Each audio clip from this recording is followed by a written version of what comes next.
Bentornati su Stelle Turche Rivelate. Spero che stiate tutti alla grande, perché oggi ci addentriamo in qualcosa che ha lasciato molti senza parole, sul serio. Il titolo già dice molto: Gökberk Demirci e Özge Yağız, faccia a faccia. Un finale che toglie il fiato. E non è un modo di dire buttato lì per fare scena. Stiamo per scavare in una vicenda che ha generato discussioni accese, supposizioni a non finire e, soprattutto, sorpresa. Se siete nuovi e amate i contenuti che vi tengono con gli occhi incollati allo schermo e vi fanno riflettere, questo è il posto giusto. Vi suggerisco di premere quel tasto rosso e di attivare la campanella, così non vi perderete nulla di ciò che vi portiamo settimana dopo settimana. Perché oggi, preparatevi, quello che sta per arrivare è di quelli che non si dimenticano in fretta. Mettiamo subito a fuoco l'ambientazione. La storia di Gökberk Demirci e Özge Yağız è stata un fenomeno a sé. Due personalità forti, due carriere in ascesa, due percorsi che si sono incrociati in modo che nessuno, davvero nessuno, avrebbe potuto preannunciare. Parliamo di incontri che sembravano scritti nel destino e di situazioni sviluppate con un'intensità quasi cinematografica. Dai primissimi contatti a quegli attimi al limite, ogni passo appariva curato al millimetro, oppure terribilmente casuale. Ed è lì che nasce il fascino. Quanto è stato previsto? Quanto è scaturito dal caso? La narrazione costruita attorno a Gökberk e Özge ci ha condotti su strade fatte di illusioni e speranze, ma anche di sospetti. Abbiamo assistito a conversazioni appena accennate, sguardi sospesi e gesti che molti hanno letto in mille modi diversi. Il modo in cui si sono mostrati al mondo, l'immagine che hanno proiettato, ha generato aspettative. E l'aspettativa, lo sappiamo, è terreno fertile per sorprese che scuotono. La domanda chiave che ha aleggiato su chiunque abbia seguito questa storia è stata sempre la stessa. Come sarebbe finita? Teorie a pioggia, ipotesi su ipotesi, desideri intrecciati a paure. C'era chi sperava nel ritorno di Fiamma, chi immaginava una separazione definitiva, e chi prevedeva un epilogo più sfumato e complesso. La dinamica tra Gökberk Demirci e Özge Yağız non è mai stata lineare. Non parliamo di una relazione che si capisce al primo sguardo. Era fatta di strati, di contrasti, di quell'ingrediente segreto che a volte fa amare e soffrire nello stesso istante. E mentre osservavamo, cercavamo di decifrare i segni, di trovare indizi utili a raggiungere la verità. In certi momenti ci sembrava di aver compreso tutto, di poter tracciare una rotta e prevedere l'arrivo. Poi, puntuale, la vita con il suo genio o la sua crudeltà ci mostrava quanto ci sbagliavamo. Ed è qui che arriviamo al punto nevralgico, l'apice che ha reso questo finale così discusso. Il faccia a faccia. Immaginate la scena. Due persone con un passato inciso a fuoco, un presente pieno di tensione e un futuro ancora sospeso, che si ritrovano non in un luogo qualsiasi, ma nell'attimo esatto in cui le parole sono quasi superflue e gli sguardi dicono tutto. Di quell'incontro si mormora che siano emerse verità rimaste a lungo sepolte, coperte da strati di orgoglio, timore o fraintendimenti. Che cosa si sono detti? Cosa si sono mostrati davvero? Voci di corridoio, indiscrezioni e interpretazioni di terzi hanno alimentato la leggenda, ma la realtà di quell'incrocio, il cuore a nudo di quel momento, ha lasciato molti senza fiato. Proviamo a immaginare le possibilità. È stata un'esplosione catartica, un regolamento dei conti che non ammette repliche, o qualcosa di più sottile e devastante, in cui la verità non è stata urlata ma sussurrata, capace tuttavia di segnare per sempre? La mascella che cade, evocata fin dal titolo, non è un caso. È quella sensazione di incredulità che inchioda, lo stupore che immobilizza. E questo, signore e signori, è esattamente ciò che è successo. La chiusura della storia tra Gökberk Demirci e Özge Yağız non è stata un punto fermo netto, ma un grande punto interrogativo. O forse una lunga ellissi che ci invita a continuare a pensare, a interrogarci su ciò che non è stato detto. Quello che rende questa storia magnetica è la sua riconoscibilità. Tutti, in qualche momento della vita, siamo passati da relazioni complesse e finali inaspettati, da quel senso di non è andata come credevo. Guardare Gökberk e Özge navigare acque agitate è uno specchio che ci rimanda alle nostre scelte, ai nostri silenzi, al coraggio e alle esitazioni. Il modo in cui hanno affrontato circostanze, emozioni ed errori vibra dentro chi guarda. E quando arriva una conclusione diversa da ciò che avevano immaginato, scatta quel sussulto viscerale che ci costringe a fermarci. Analizziamo allora i tasselli che hanno condotto a questo epilogo destabilizzante. Prima di tutto, l'architettura delle aspettative.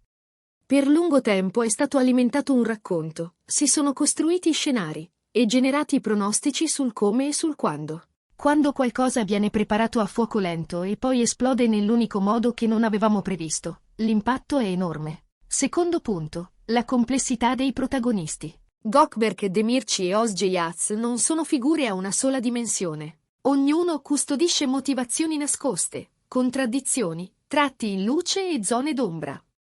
Questa profondità rende imprevedibili i loro gesti e, di conseguenza, sorprendente il finale. Terzo, il tempismo. L'incastro degli eventi, la sequenza che li ha preceduti, l'alchimia di circostanze personali e professionali, tutto ha preparato l'aria per un esito glaciale e rivelatore. Ma che cosa è davvero un faccia a faccia? È una conversazione tagliente in cui si rovescia ogni non detto? O un incontro simbolico in cui a parlare sono soprattutto le scelte? L'ambiguità fa parte della magia. Il mistero avvolge i dettagli, lascia spazi vuoti che ciascuno riempie con la propria immaginazione e i propri giudizi. È proprio questa libertà di interpretazione a rendere la storia resistente al tempo. Ognuno riconosce un frammento che gli appartiene e lo porta con sé, lo discute, lo difende. Il pubblico, infatti, si è diviso. C'è chi punta il dito contro Özgejac, chi ritiene Gökberk Demirci il principale responsabile. E poi ci sono quelli che evocano fattori esterni. Consigli interessati, pressioni dell'ambiente, aspettative dell'industria, il peso dei riflettori.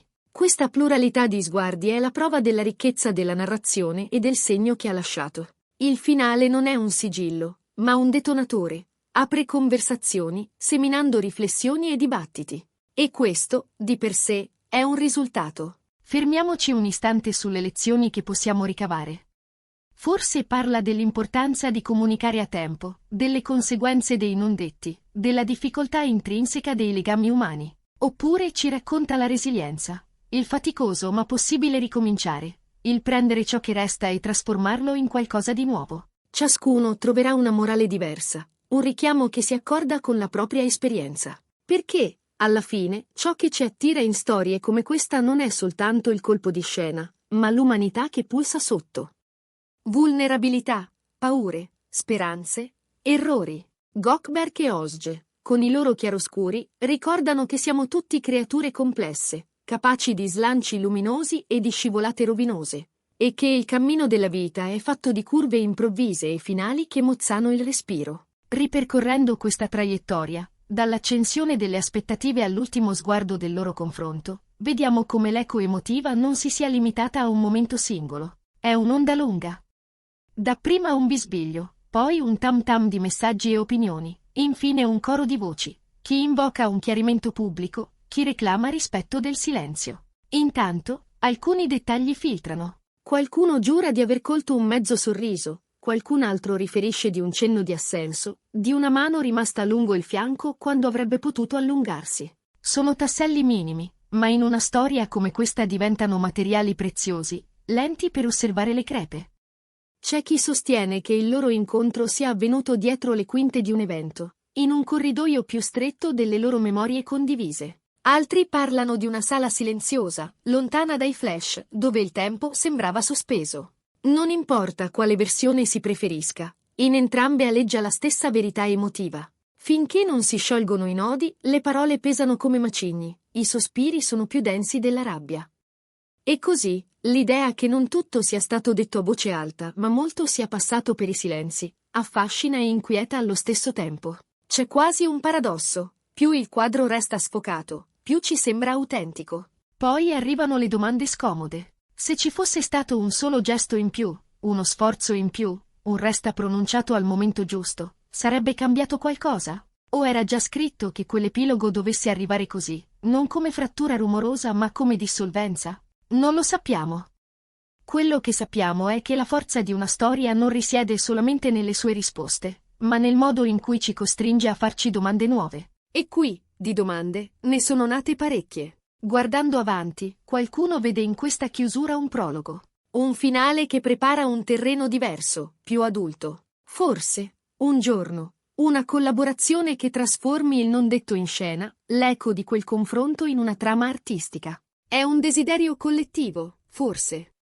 O forse è soltanto la necessità di cucire con la fantasia ciò che la realtà ha lasciato aperto. In ogni caso, il racconto non si esaurisce, continua a cambiare forma, autogenerandosi nel cicaleccio dei social e nelle conversazioni serali. E mentre tutto questo accade, ricordiamo da dove siamo partiti, dall'attesa. L'aspettativa che ha tenuto tutti sospesi per mesi è stata la vera regista. Ha messo luci e ombre, ha suggerito colpi di scena, ha convocato testimoni e detrattori. Quando l'aspettativa raggiunge il suo culmine, raramente trova una soluzione pari alla fantasia di chi aspetta. Qui, invece, l'epilogo ha superato la fantasia sul piano dell'emozione, perché non si è spinto a forza nella direzione più ovvia. Ha preferito rimanere vivo nel dubbio. È il dubbio, dopo tutto, a farci tornare indietro per rivedere dettagli, a chiederci se in quel gesto ci fosse affetto, se in quel silenzio ci fosse una resa o un'estrema forma di rispetto. Riassumendo questo viaggio dentro la storia di Gökberk Demirci e Özge Yats e nel suo esito capace di far cadere le certezze, abbiamo esplorato come si costruisce l'attesa, quanto pesi la profondità dei caratteri, e quale potere abbia l'ambiguità. Abbiamo visto come un incontro a viso aperto possa scatenare un turbine di reazioni e come un finale inatteso diventi l'origine di interpretazioni e discussioni. Non è un semplice racconto. È uno specchio in cui possiamo intravedere noi stessi, un invito a interrogare le nostre relazioni, i nostri se, i nostri ma. Grazie per aver condiviso questo percorso con me qui su Stelle Turche Rivelate. Spero che lo abbiate trovato tanto intrigante quanto rivelatore. Voglio sapere cosa ne pensate del finale. Vi ha colto di sorpresa? Qual è la vostra teoria su ciò che è accaduto davvero in quel faccia a faccia? Scrivetelo nei commenti, leggo tutto e mi piace rispondere.